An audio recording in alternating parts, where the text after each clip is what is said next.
Where's TK today? What happens when you trade your everyday routine for 2 years on the open road?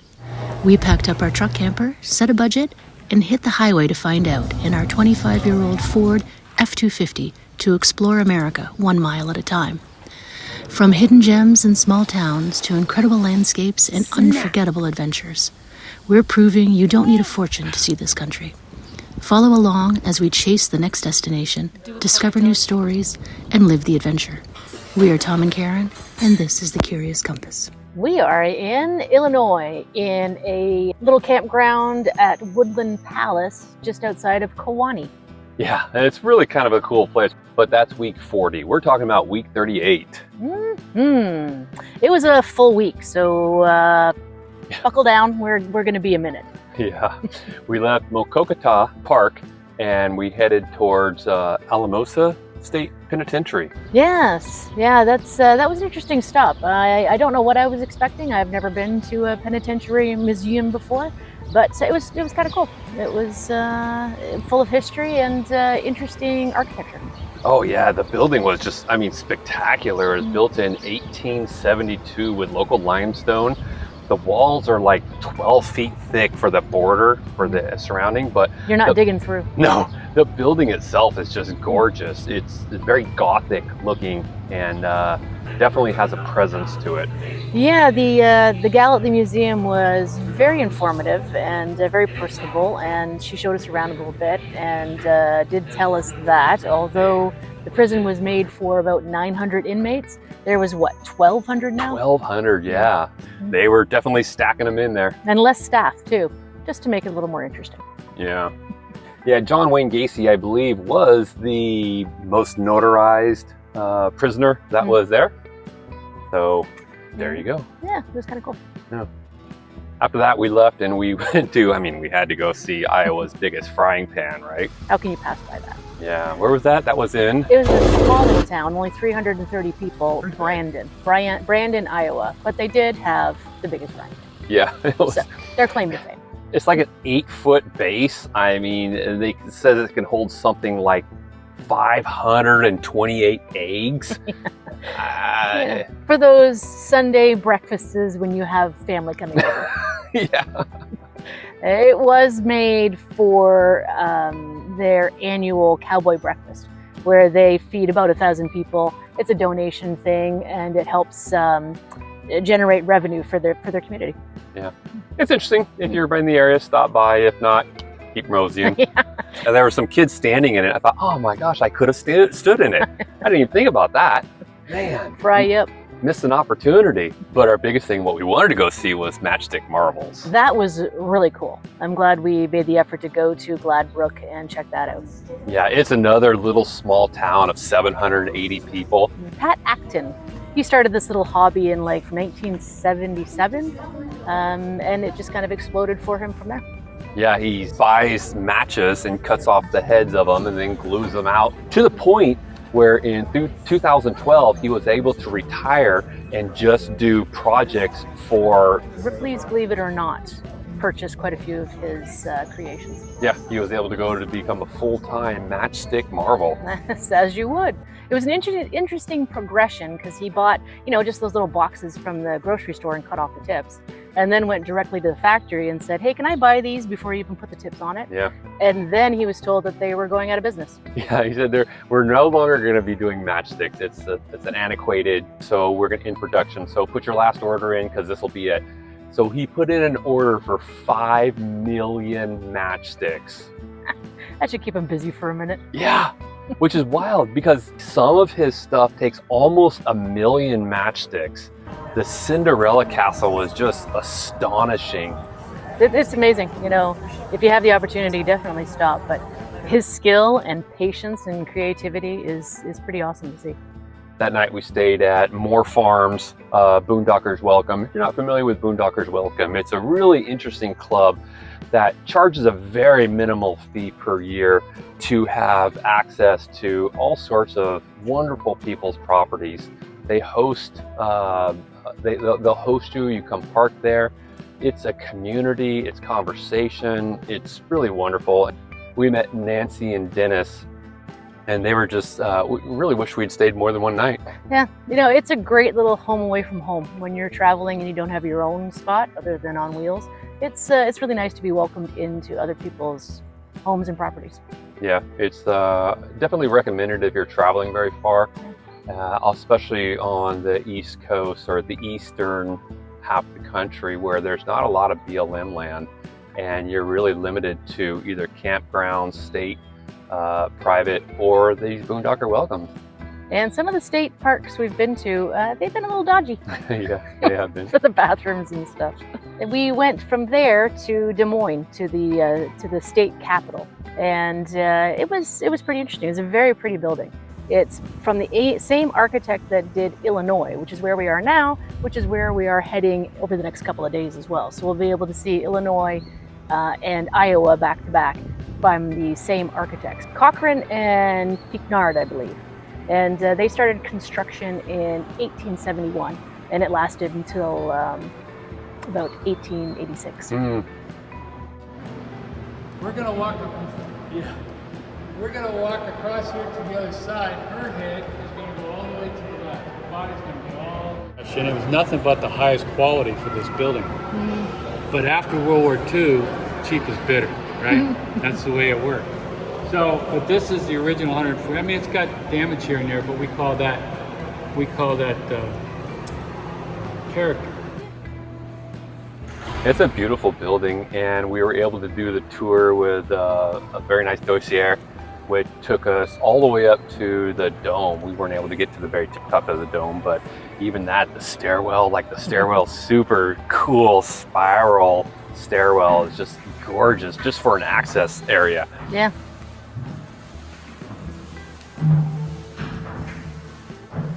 Here, we're going to gas up the through the other line and how we get to the roof. Right? So this is the attic here. It's not the original door here. So here's the attic. And what is it?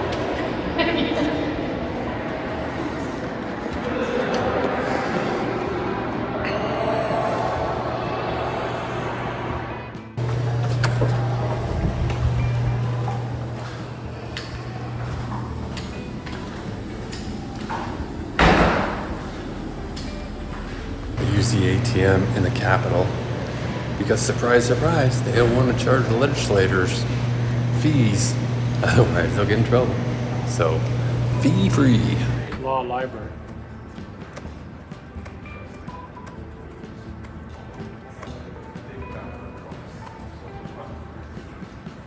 No chance of any water coming in, but it hasn't been touched in 140 years.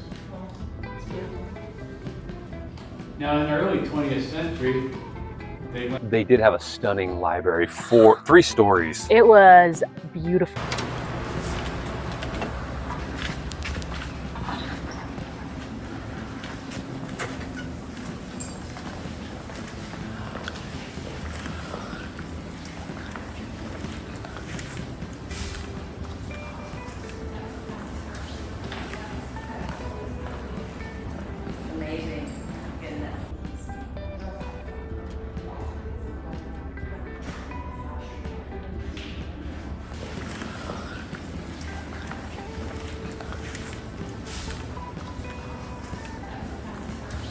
You could spend all day in there just taking pictures of the layout and the architecture, and the spiral staircase was beautiful.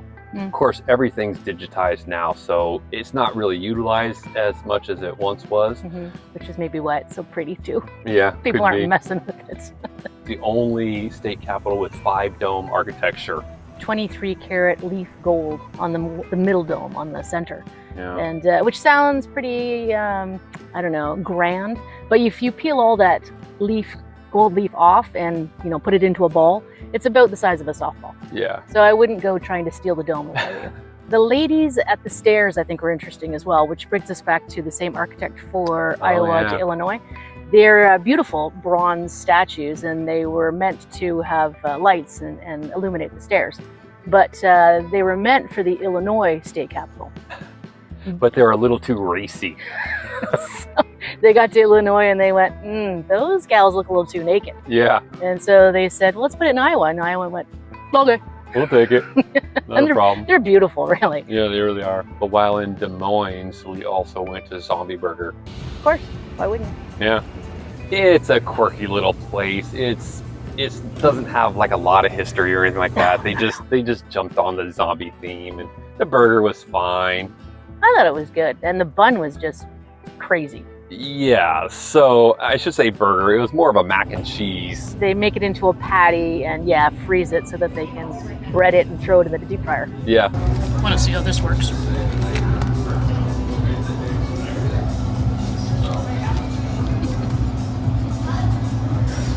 It was interesting while you're there. Yeah, I mean, I don't think it was incredibly tasty, to be perfectly honest. No. And I would never get it again, but it was a fun little novelty. Yeah, it's something quirky to do while you're in Des Moines. Yeah, their onion rings were good.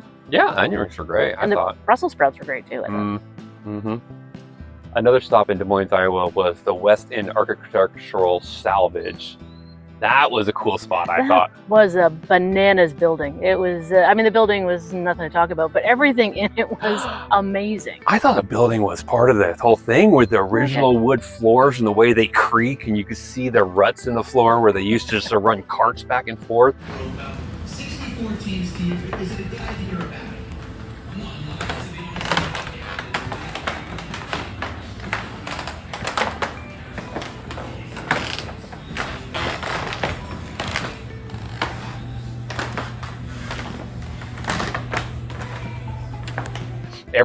Every one of the fourth floors had its own individual safe in it, so they had like a whole safe column, and You know? Yeah, that was another one that kind of had me as a head scratcher. Yeah, I can't see much. it's just the old wood, and it had to be from the 1800s, the late 1800s. Yeah, probably. It's one thing I appreciate, actually, because we see things so different. We both spot things that are incredible in their own right that the other one wouldn't see. So I appreciate that. Yeah, and it is nice when you point out something. I'm like, oh, that is quite interesting. I would have never noticed it. But what was the tagline? I think there was something like... Oh, I came up with the tagline. Oh, okay. What was what's their tagline now? I came up with their tagline. When you don't know what you want, you'll find it here. Sure enough. And I Copyright. I can see if that was closer to us when we get home, I was walking through going, oh, I could make something out of that. Yeah. Oh, I could make something out of that. Having said that, it wasn't cheap either. No. I mean, they got to keep the lights on and the air conditioning running, but it was very quirky and fun to see history in the salvage form. And then as we were leaving Des Moines, we were just walking around downtown, and within walking distance, they have a sculpture park there. Pappajohn and his wife Mary were philanthropists in the Des Moines area, and they built and donated this sculpture park. You all know Pappajohn's. They came into the Central Valley just recently. It's a pizza. I mean, it's a pizza. Those two horse sculptures, I would have sworn were wood until I actually touched them. Sign said, "Do not touch." Seriously, you're gonna sell me out here on the internet? They're coming for you. But I touched them, and they were metal. It was an amazing sculpture. And you appreciated the art so much more when you're able to touch it and realize it wasn't just wood that they found out on the beach. Yeah, it wasn't just driftwood. It was pretty crazy. After Des Moines, our main objective was to go see the bridges of Madison County. It was so romantic. So romantic. Still haven't watched that movie though. No, it's not on board with us, so we'll have to make a point of going finding it. Yeah, we'll have to look it up somewhere. Smells like tar. But they have, 6 or 7? There were 6 bridges left. There used to be 19 covered bridges in the county, but time and age, etc. They have 6 that are left. So we got to see 5 of them. Yeah, and I believe they're all designed by the same architecture. Ooh, that I don't know. Yeah, They look like it. yeah, they're very similar. There are distinct differences between them. I did a little video of how the covered bridge and the external section work. This is an example of a compression and a tension bridge. This bridge has the upper structure, and these beams right here are under compression from those beams right there run across. These beams hold the deck, and they're pulling down on that top plate. As they pull down, they push their forces in this type of direction down to the footings. So that way they have a compression section and a tension section. This tension section is under tension because the bottom of the bridge is trying to push away. And that's why the bolts are up there on that top plate. That top plate pulls down and it compresses the load down into the footings. Pretty cool. It's not a trestle style bridge. It is a self-spanning or a full span bridge, and only one of them you can drive across. Of course, we couldn't fit. You can drive across it in a normal sized vehicle. Yeah. Yes, you're probably familiar with the Roseman, which is the one we didn't go to, but I think we have pictures. That one was featured in the movie. And the hogback is still in its original position. Got the cedar, that one was rebuilt, and that's the one you could drive across. Fire extinguishing system's remote. Cool. And what did that leave? The Coulter Donovan is been moved. It's in the Winterset Park. And Holloman. An interesting one about the Coulter Donahue Bridge is that it has the two names to it.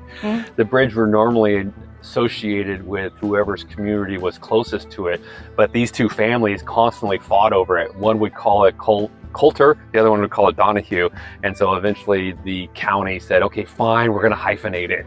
And so it put both their names in it, so that one's kind of interesting. Yeah, that's neat. Do you wonder if they thought who got to be the first one? Yeah. Maybe they went alphabetical. Coulter. I like it. Yeah. That left two. Hollywell was the longest of the bridges, and Ames is the oldest remaining bridge. Although they were all built around the early 1800s, I think. Okay, yeah.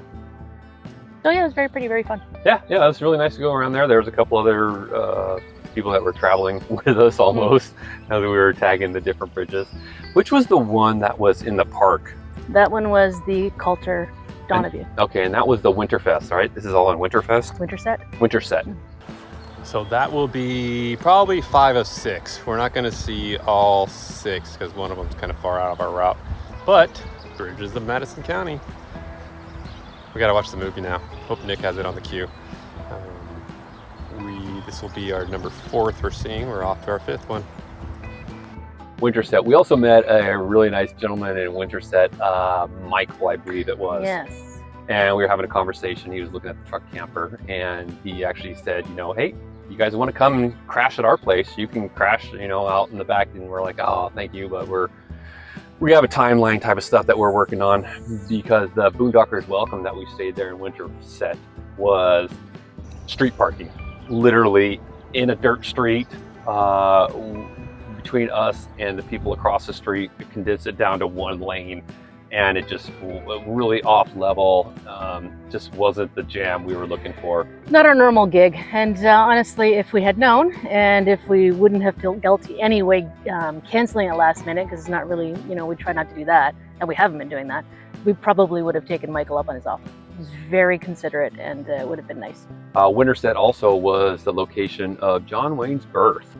I think he did Westerns, right? Yeah. Your dad is rolling over, looking down very Sternly. Disapproving at me at the moment. Yeah. Winterset had a very nice park. Karen went there to do some work, and I went walking into the town.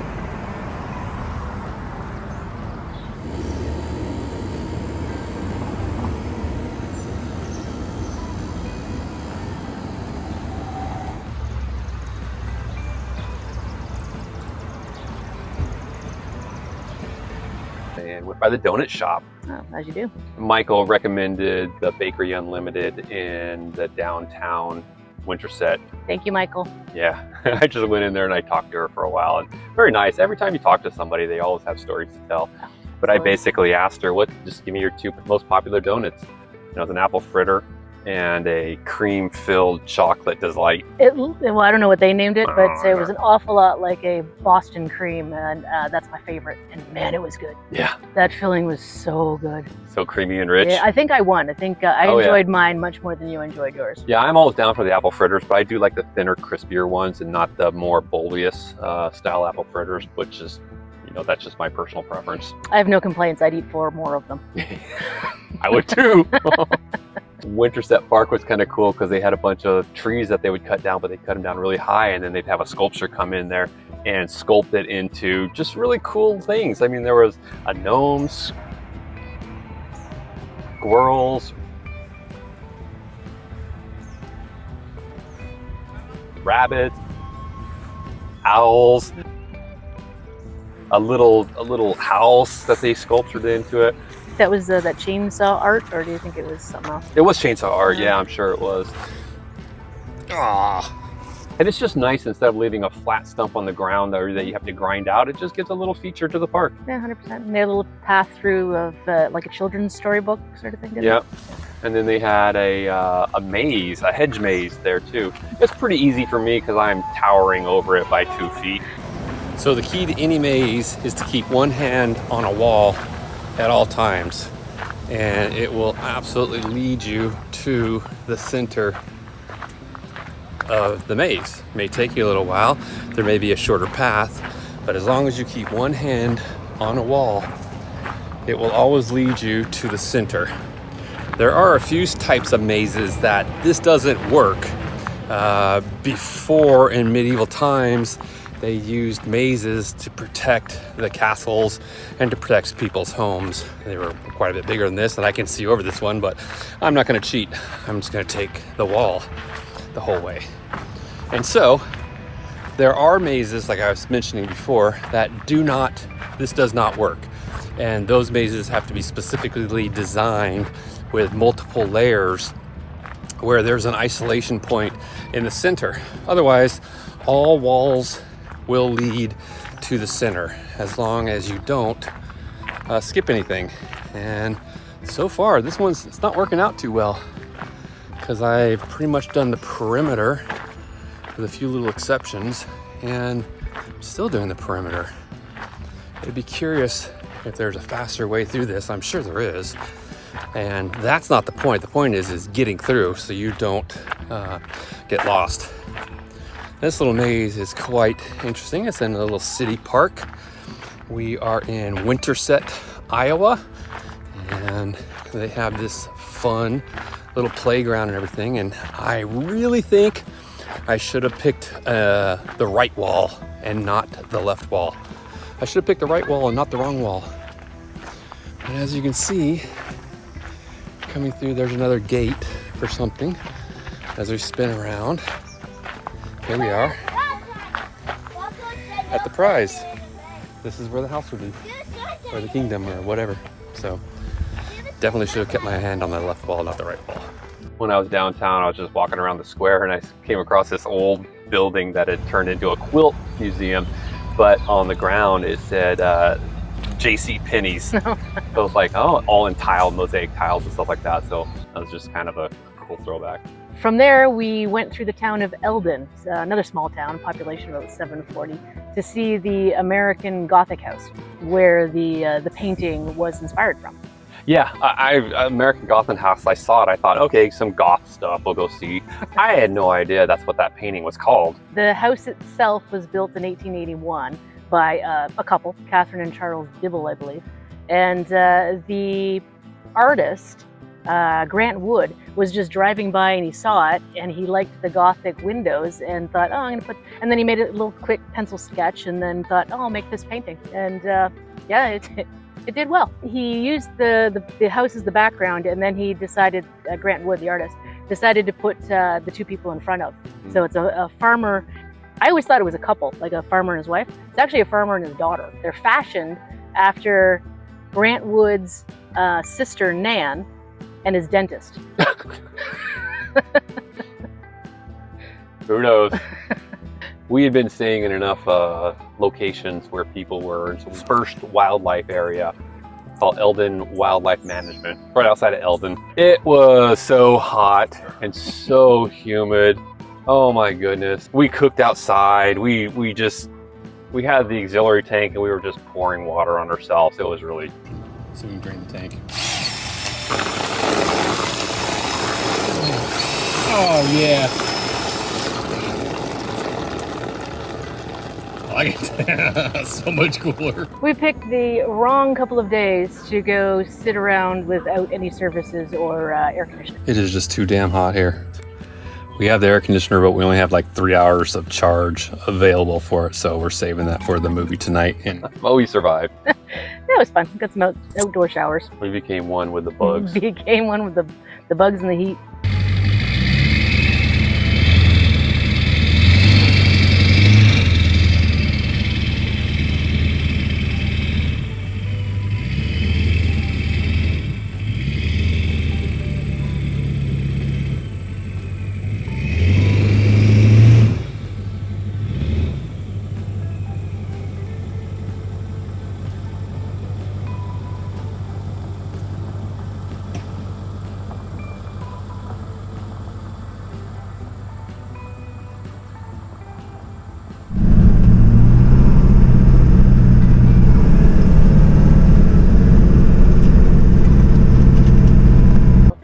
On our way to Jefferson County Park in Fairfield, we stopped by highly rated breakfast place again for a little pastry. that looks delicious. Crack that sucker open. Snap! What? I think they forgot something. We're false pretenses. It's beautiful, but Oh my God, I'm so disappointed. They definitely forgot something because it was undercooked. It was just, I mean, the outside was crispy and crunchy and just beautiful, but yeah. It was a croissant, so you feel it, and it's like, oh, it's kind of has some give or whatever, but that's because there was nothing in there. Jefferson County Park was a nice little county park, very cheap, electricity, had some free firewood, and it was just a lovely little place to spend the night and have a shower and a electricity. Yeah.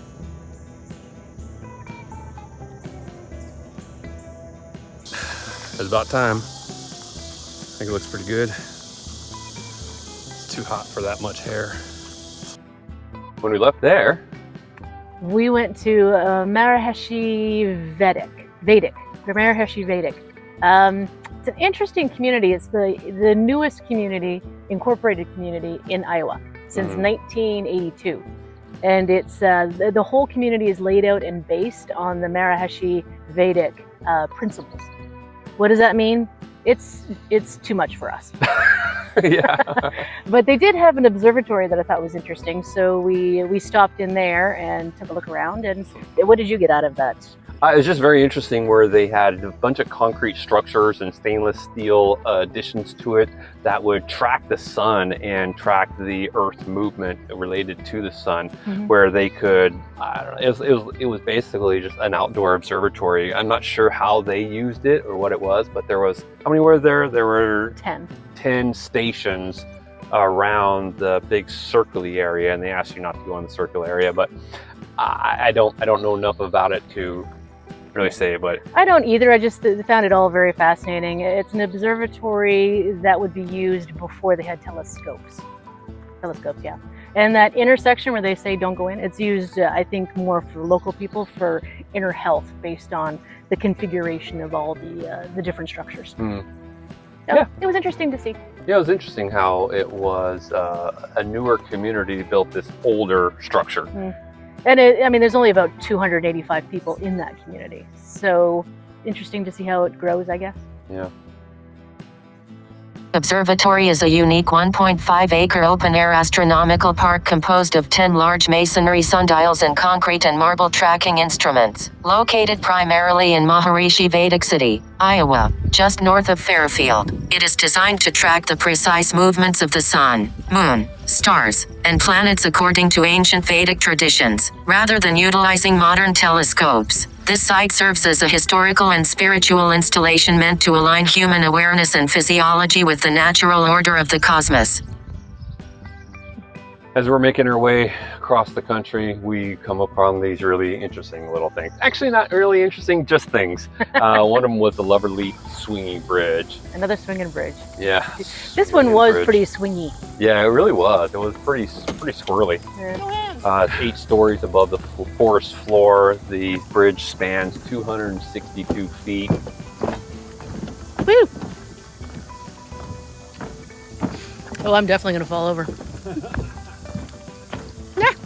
all these bridges, when you see them, they're a little rotted. You're thinking, I wonder how many inspectors come out here. Let's not jump on it. But we did.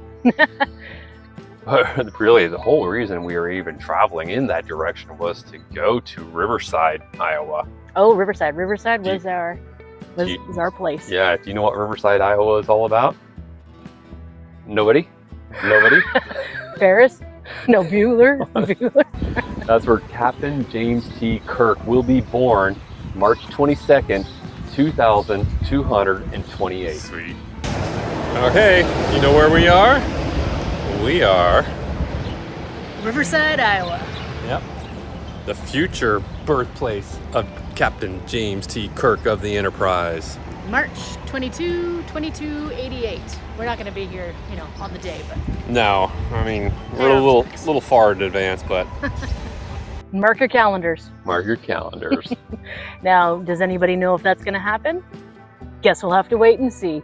They proclaimed it themselves, right? They did. It's a town of about 1,000 people, and one of the statesmen, Steve Miller, I believe his name was, he was reading the making of Star Trek, and read that James Tiberius Kirk was born in a small town in Iowa, and it didn't say which one. Yeah. So they went, ours. Ours took it. And then didn't he actually reach out to Roddenberry and he gave his blessing? It's like, sure. Fine. Nobody else did it, so sure, it's yours now. Riverside is the location. And they've got a Trek. I want to say Truck Fest, a Trek Fest every January, which I guess they've been doing it for 25 years or something. It's quite a running tradition. Signs everywhere, statue of Kirk. I wonder if that's a full-size statue of Kirk, because he doesn't seem. I don't know. Very tall. I can't remember. It was shorter than you. Was it shorter than me? Yeah, shorter than you, I think. Okay. I can't imagine this is life size. Really? I I'm thought- 5'7". I thought Captain T. Kirk was a little taller. Oh, he is bigger than life. Yeah, bigger than life. I was figured he's quite the presence, but here he is, kind of a short fella. Yeah, he's been pooped on. And he's very tough. But yeah, the museum's really cool.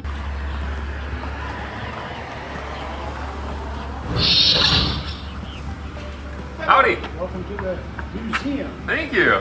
Talk to the curator at the museum, and they're just a fun hoot. Meso is the next generation. Picard, Yeah, what does Captain Kirk say? do what the fuck I tell you. He says, hey sexy alien, get over here. Sit on my lap. They've got the transporter there. You can push the button. Yep.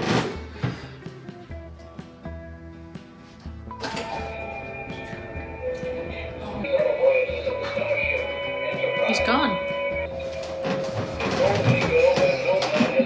They actually have Data's actual desk in his office that he used to sit behind. They have the actual one that was bought from an auction a long time ago and then donated to this museum. They're looking to expand the museum currently because people just keep giving them souvenirs from the Trek universe. The Trek world. Yep. Well, they've already got, 2-3 rooms, and now they want to take over the other one that's up for lease. Mm-hmm. Good for them.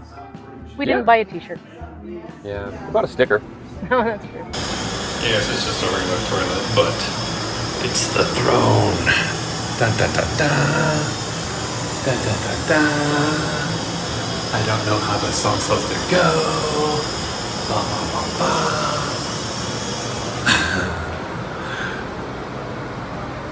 That's pretty good. Now, I think we're coming to the end, right? We're getting close to the end of our week. No, not really. I tried. Alright. So where did we go from there? We're making our way out of Iowa. We went to Iowa City. Lots going on in Iowa City. Specifically, the old Capitol building. That's where the state capitol was before it was Des Moines. And it's all part of the college. It's all part of the Hawkeye College.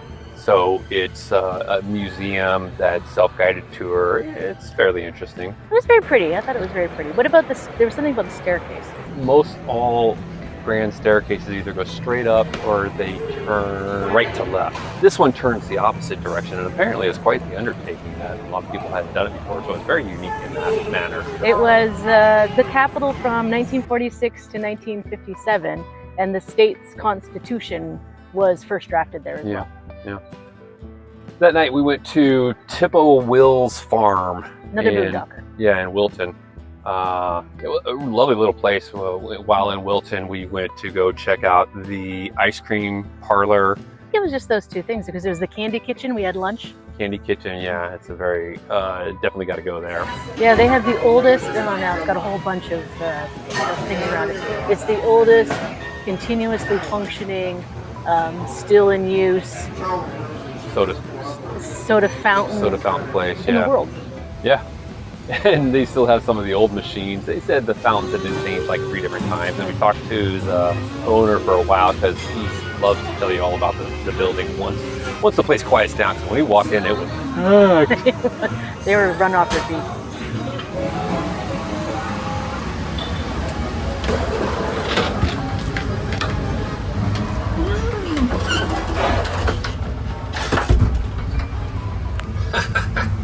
Now this is an OG bathroom. I guess I should lock it.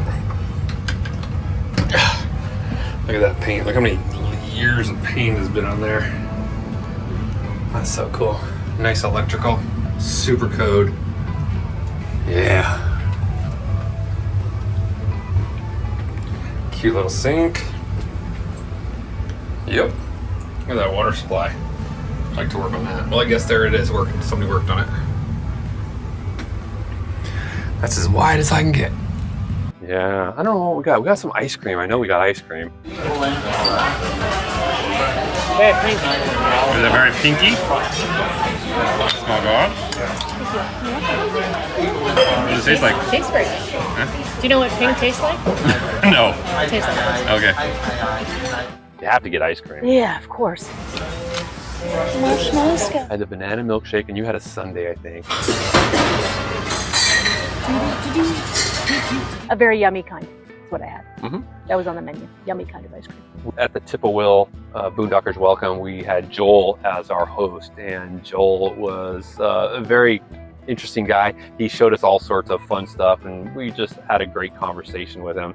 We actually had a pork loin we were doing that night, so we cooked dinner for him. And Making dinner for our host. Karen made a fancy salad. I just gotta finish the pork, and hopefully it doesn't suck.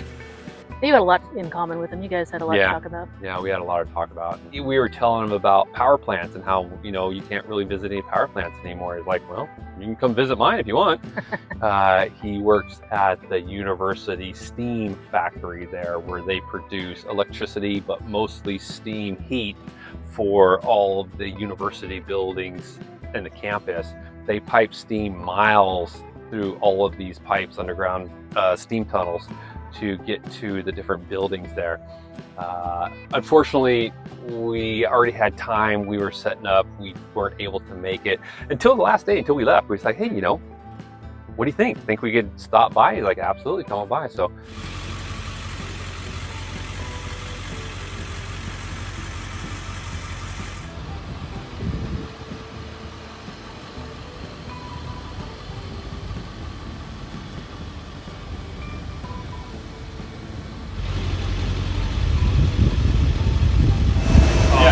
some of this stuff more, because metropolitan areas are really the urban areas. Yeah, that's cool. And how old is this building? Like, this, it's just this facility? This is what hell looks like. You don't want to go there. Yeah.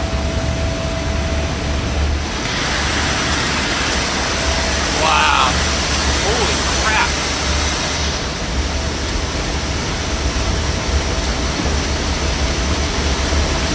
That's a belt. That's a belt that's pulling that? Oh, this way. Okay. That's what it throws the stuff that way, and then it burns as it comes this way. Oh, yeah. See how nothing's burning on this end? Yeah. It's all done. Yeah, it's all done. It's all done. It's all stuff. And so this is that's the steam coming out of it. It comes out up there, and it's coming this way, and it's going right above us. Our 500-pound turbine, our smaller one, comes in at 500 pounds. It comes out this end at 155 pounds. Okay. And then goes out and feeds the 155 pound high pressure end. And goes out on this end, low pressure end. Yeah. And so this is a 20 psi coming out to the cooler? No, this is a generator. Oh, that's a generator. It goes out the bottom. Okay. 140 degrees on the hood. So we're coming in at 87 degrees and going out at 89. So we're only picking up 2 degrees. Oh, yeah. That's wild. Is that controls the valves? Yeah, that's controlling the valve. And so that's 500 psi coming in here. Yep. And then goes around the valve, goes down, and gets 5-pound steam on. Oh, okay. And is this your generator? That's your generator. Okay. That's where all the magic's made.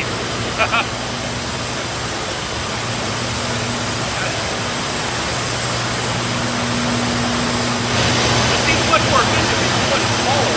Much more. This is the one that's wider, that doesn't have all the changes in it. Yeah, it doesn't have very many changes. Okay.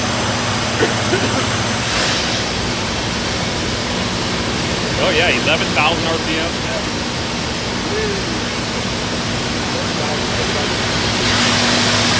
That's a twin. And is this the newer one, or this is? These are new. Yeah, this is hopefully about 5 years old. And you said that one can run how many megawatts? Total it'll go about 13. 13. Okay. Both ends go. Yeah. So it's got the two. Is this a 500 pound? 500 pounds? This is actually the exhaust going down to the extension. Oh, okay. No, actually, there shouldn't be any pressure. This actually should be under vacuum. Oh. Running pressure. Yeah. That was super cool to be able to get a backstage tour of the place. Very generous. Yeah. Very appreciative that Joel did that for you. While in the area, I did go to the Herbert Hoover Presidential Library. Technically, the library was closed, but the whole park is still there, and with his original home. Like that is more of a afterwards. We do kind of like we're kind of documenting some of our travels and our stuff for our friends and family, because they all like to know where we're going and what we're seeing. Well, if there's any point you want me to take a picture of you, okay, that's fine. Thank you. Or even if you want me to take a picture of you, like you get a little talk. Yeah. He was the 31st president. Very interesting cat, but he did get to college, and he did make his fortune in mining in different countries. Interesting how he came from basically nothing to become the president of the United States. The American dream. Yeah, I don't know about president of the United States, but yeah. Well, pulling yourself up from your bootstraps. There you go.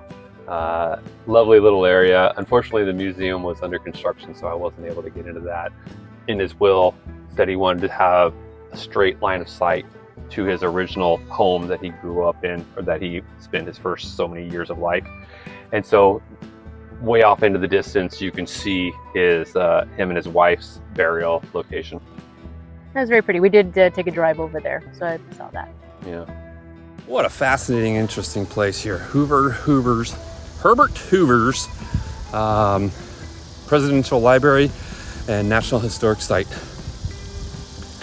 I went on 2 different tours now at this place, and we got to see his home. It was wild. 5 people lived in that little home. But that was in the 1870s, so people were smaller then, I guess. But it was interesting too, because he was an orphan at 9 years old. He went to live with his uncle that kind of treated him like a jerk, and eventually got educated. He was the first graduating class, first person to show up at Stanford University when they were first opening, and got his degrees there before heading off to Australia to become a millionaire in the gold mines and gold fields out there. He was able to find gold, sniff it out. So, and then went to China, went to all over different places, was big into world hunger relief, fed millions of people through different programs, and is accredited for saving more people than anyone ever before in his starvation campaigns. Not to starve, but to anti-starve. There you go. And that was week 38. What do you think about it, huh? Too much? That's quite the drive. really appreciate you all watching and keeping track on our adventure, and the little comments you leave and the thumbs up, and it really shows us that our community of friends and family are tagging along. So, And we're not alone out here. yep. Thank you very much. Happy trails. See you out there.